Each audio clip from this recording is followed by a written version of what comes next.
So, today we are going to start our topic environmental safety concerns associated with nanotechnology. Before going to this topic, let me give you a preview of your nanotechnology. Basically, your nanotech or nanoscience involves manipulating materials at the atomic and molecular scale, which ranges from 1 to 100 nanometer, basically to create innovative products while it offers groundbreaking solutions in medicine, energy, and environmental remediation. So, its rapid integration into consumer goods presents unique environmental safety concern. So, the environmental hazards primarily stem from the unique size dependent properties of engineered nanomaterials. So, let's begin with our today's topic, which is the environmental safety concerns associated with your nanotechnology.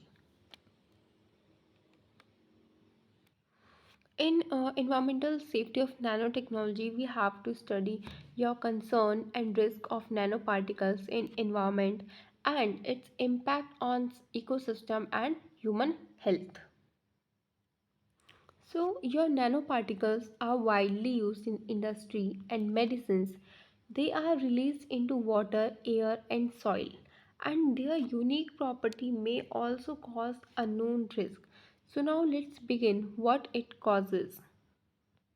The first thing here is the sources of environmental exposures, means your industrial waste and your manufacturing waste. Okay, your medical and pharmaceutical uses, your consumer products which are your cosmetic, textiles, and your accidental release.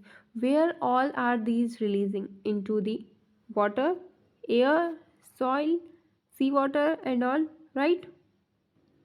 Then after this, here are various toxicity effects also, like we are having your generation of reactive oxygen species, which is the ROS, your cell damage and DNA damage, bioaccumulation in organisms, toxic to abiotic life it is causing. So, because nanomaterials are 1 to 100 nanometers, so they are exceptionally small. They can easily penetrate cell membrane and biological barriers, right? So, once in the ecosystem, they may accumulate in organisms like your fishes and all, and they can travel up to the food web. So, after this, we were having various nanofertilizers and pesticides which can alter soil chemistry and also affect the plant growth or microbial distribution if their concentration is too high in it. Then here are some environmental impacts like water contamination, your soil fertility disruption, airborne nanoparticles, inhalation risk, food chain transfer, which we have studied before this. Then after this, here are regulation and safety measures, like we are having risk assessment and toxicity, regulatory guidelines, testing like OECD and EPA, your green nanotechnology approaches, then safe disposal and monitoring.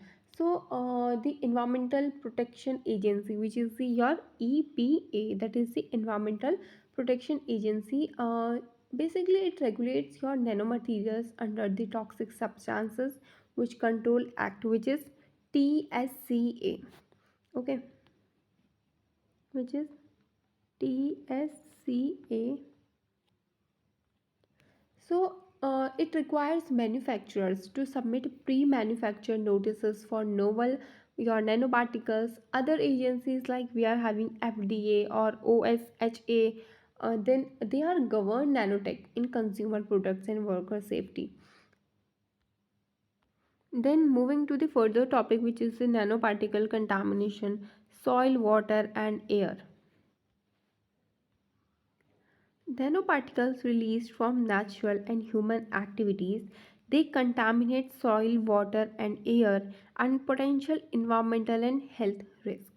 Like we are having nanoparticle contamination is that these materials pose dynamic risk across environment because they are highly reactive and they disrupt your soil, your microbiomes, which causes various cellular toxicity in aquatic life, and accumulate in food chains.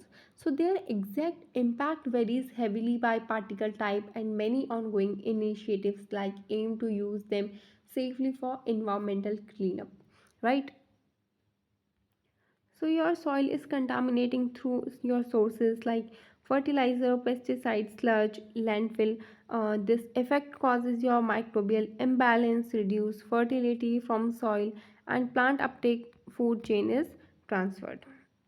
Then next is your water contamination. Its sources are your industrial effluents, your wastewater runoff, and its effect is it causes aquatic toxicity and bioaccumulation and your ecosystem disruption. After this, we are having your air contamination. Their sources are your industrial emissions, your combustions, your aerosols, and its effect causes inhalation, lung deposition problems, respiratory and systematic effects. Then at the end, we are having its conclusion that these are interconnected pathways like air, water, and soil. Need for monitoring and regulation, a sustainable nanoparticle is used. So with this we have completed our topic. This is a very small topic or very basic we can say. So with this we have completed it.